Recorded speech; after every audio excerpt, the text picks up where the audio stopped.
ವೇದಿಕೆ ಮೇಲೆ ಆಸೀನರಾಗಿರ್ತಕ್ಕಂಥ ಎಲ್ಲ ಗಣ್ಯಮಾನ್ಯರೇ, ಇಲ್ಲಿ ನೆರೆದಿರುವ ಎಲ್ಲ ನನ್ನ ವೃತ್ತಿ ಬಾಂಧವರಿಗೆ ಮತ್ತೊಮ್ಮೆ ಶಿಕ್ಷಕರ ದಿನಾಚರಣೆ ಶುಭಾಶಯಗಳನ್ನು ತಿಳಿಸುತ್ತಾ, ಈಗ ಆಲ್ರೆಡಿ ಸುಮಾರು 10 ವಿದ್ಯಾರ್ಥಿಗಳು ಮತ್ತು ತಿಮ್ಮಣ್ಣ ಸರ್ ರಾಧಾಕೃಷ್ಣ ಅವರ ಬಗ್ಗೆ ಸವಿಸ್ತಾರವಾಗಿ ಹೇಳಿದ್ದಾರೆ. ನಾವು ಒಂದೆರಡು ಶಿಕ್ಷಕರ ದಿನಾಚರಣೆ ಆಗಿರೋದು ಒಂದೆರಡು ಅನಿಸಿಕೆಗಳನ್ನು ವ್ಯಕ್ತಪಡಿಸೋಕ್ಕೆ ಇಷ್ಟಪಡ್ತಾ ಇದ್ದೀನಿ. ಆತ್ಮೀಯ ವಿದ್ಯಾರ್ಥಿಗಳೇ, ಜೀವನ ಕೇವಲ 3 ಅಕ್ಷರಗಳ ನಡುವೆ ನಡೆಯಿತು.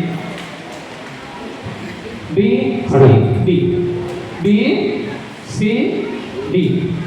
B stands for birth. B stands for birth. D stands for death. E stands for death.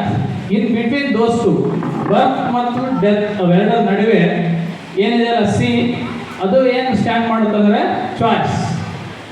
ಏನು ಇಂಡಿಕೇಟ್ ಮಾಡುತ್ತದ? ಚಾಯ್ಸ್. ನಮ್ಮ ದೈನಂದಿನ ಜೀವನದಲ್ಲಿ ಬರ್ತಕ್ಕಂಥ ಮತ್ತು ಸೋಷಿಯಲ್ ಮೀಡಿಯಾ ಏನು ನಮ್ಗೆ ಇಂಪ್ಯಾಕ್ಟ್ ಮಾಡ್ತದ, ಅದರಲ್ಲಿ ನಾವು ಯಾವ ರೀತಿ ವಿಷಯಗಳನ್ನು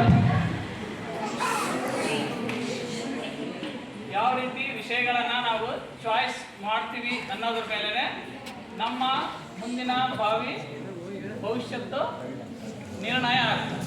ಒಂದೆರಡು ಉದಾಹರಣೆಗಳನ್ನು ಹೇಳಕ್ಕೆ ಇಷ್ಟಪಡ್ತೀನಿ ನಾನು. ಈಗ ನಾವು ಮ್ಯಾಥ್ಸಲ್ಲಿ ನಂಬರ್ ಬರೀಬೇಕಾದ್ರೆ 6 ಅಂತ ಬರೀತೀವಲ್ಲ, ನಂಬರ್ 6 ನಂಬರ್ಗೆ ಆ ಕಡೆ ಈ ಕಡೆ ನಿಲ್ಲಿಸಿದ್ರೆ ಈ ಕಡೆಯಿಂದ ನೋಡೋರಿಗೆ 6 ಕಾಣುತ್ತೆ, ಆ ಕಡೆಯಿಂದ ನೋಡೋರಿಗೆ ಏನು ಕಾಣುತ್ತೆ? ಈ ಕಡೆಯಿಂದ ನೋಡೋರಿಗೆ ಆ ಕಡೆಯಿಂದ ನೋಡೋರಿಗೆ ಅಂದ್ರೆ ಏನಾಯ್ತು? ಬರೆದಿದ್ದು ಒಂದೇ ನಂಬರ್, ಬರೆದಿದ್ದ ನಂಬರ್ ಒಂದೇ ನಂಬರು. ಈ ಕಡೆಯಿಂದ ನೋಡೋರಿಗೆ 6 ಕಾಣ್ತಾ ಇತ್ತು, ಆ ಕಡೆಯಿಂದ ನೋಡೋರಿಗೆ 9 ಕಾಣ್ತಾ ಇತ್ತು. ನಾ ಆಲ್ರೆಡಿ ಅದನ್ನೇ ಏನು ಹೇಳಿದ್ದು, life is completely related to choice ಅಂತ.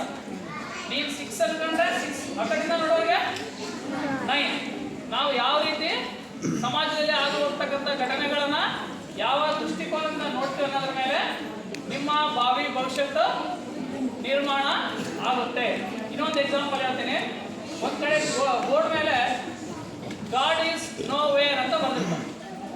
ಗಾಡ್ ಈಸ್ ನೋ ವೇರ್ ಏನಂತ ಬರೆದಿರ್ತಾರೆ? ಬರೆದಿರ್ತಾರೆ. ಎಲ್ಲರೂ ಓದಬೇಕಾದ್ರೆ ಗಾಡ್ ಈಸ್ ನೋ ವೇರ್ ಅಂತ ನಾವು ಓದ್ತಿರ್ತಾರೆ.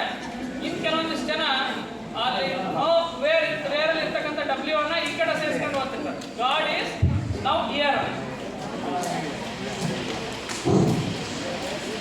ಗಾಡ್ ಈಸ್ ನೋ ವೇರ್ ಅಂತ ಏನಿತ್ತಲ್ಲ ಅದನ್ನ ಕೆಲವರು ಗಾಡ್ ಈಸ್ ನೋ ವೇರ್ ಅಂತ ಓದ್ತಾ ಇದ್ರು.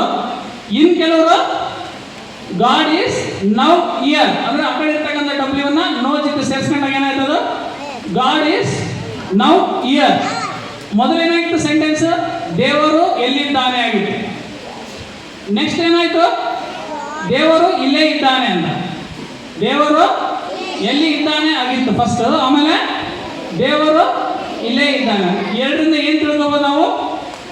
ನಾವು ಸಮಾಜದ ಆಗುಹೋಗುಗಳನ್ನು ನಾವು ಯಾವ ರೀತಿ ನೋಡ್ತೀವಿ ಅಂದರೆ, ನಾವೇನನ್ನು ಮಾಡ್ಬೇಕಂದ್ರೆ ಯಾವಾಗಲೂ ಸಮಾಜದಲ್ಲಿ ನಡ್ತಕ್ಕಂಥ ಘಟನೆಗಳಲ್ಲಿ ಒಳ್ಳೆಯ ಅಂಶಗಳನ್ನು ಮಾತ್ರ ಸ್ವೀಕರಿಸಿದರೆ ನಿಮ್ಮ ಭವಿಷ್ಯತ್ತು ಉಜ್ವಲ ಆಗುತ್ತೆ. ನಮ್ಗೆ 2 ಚಾಯ್ಸ್ ಇರ್ತಾವೆ.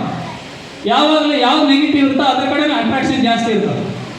ಅದ್ರ ಕಡೆ ಬಿಟ್ಟು ಅದನ್ನ ಮೀರಿ ಯಾರು ಹೋಗ್ತಾರ, ಪಾಸಿಟಿವ್ ಕಡೆ ಹೋಗ್ತಾರ, ಅವರು ಭವಿಷ್ಯತ್ತು ಚೆನ್ನಾಗಿರುತ್ತೆ ಅಂತ ಹೇಳಕ್ಕೆ ಇಷ್ಟಪಡ್ತಾ ಇದ್ದೀನಿ.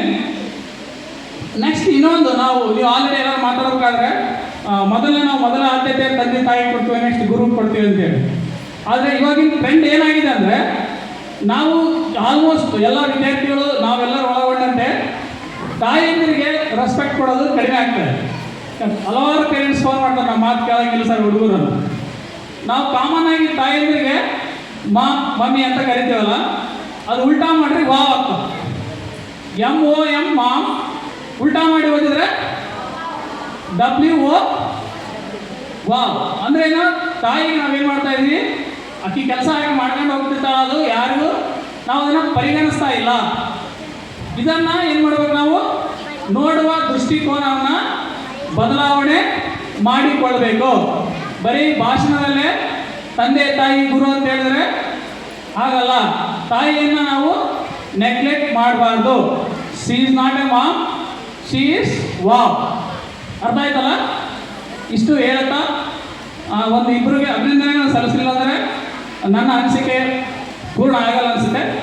ಇಂದು ಸಾಯಂಕಾಲ ಲಯನ್ಸ್ ಕ್ಲಬ್ ಆಫ್ ಗಂಗಾವತಿ ವತಿಯಿಂದ ನಮ್ಮ ಶಾಲೆಯ ಶಿಕ್ಷಕರಾಗಿರ್ತಕ್ಕಂಥ ಉಲ್ಲಾಸ್ ಶೆಟ್ಟಿ ಸರ್ ಮತ್ತು ಭಾಗ್ಯ ಮೇಡಮ್ ಅವರಿಗೆ ಅತ್ಯುತ್ತಮ ಶಿಕ್ಷಕ ಪ್ರಶಸ್ತಿ ದೊರೆತಿದೆ. ನೀವೆಲ್ಲ ಜೋರ ಚಪ್ಪಾಳೆ.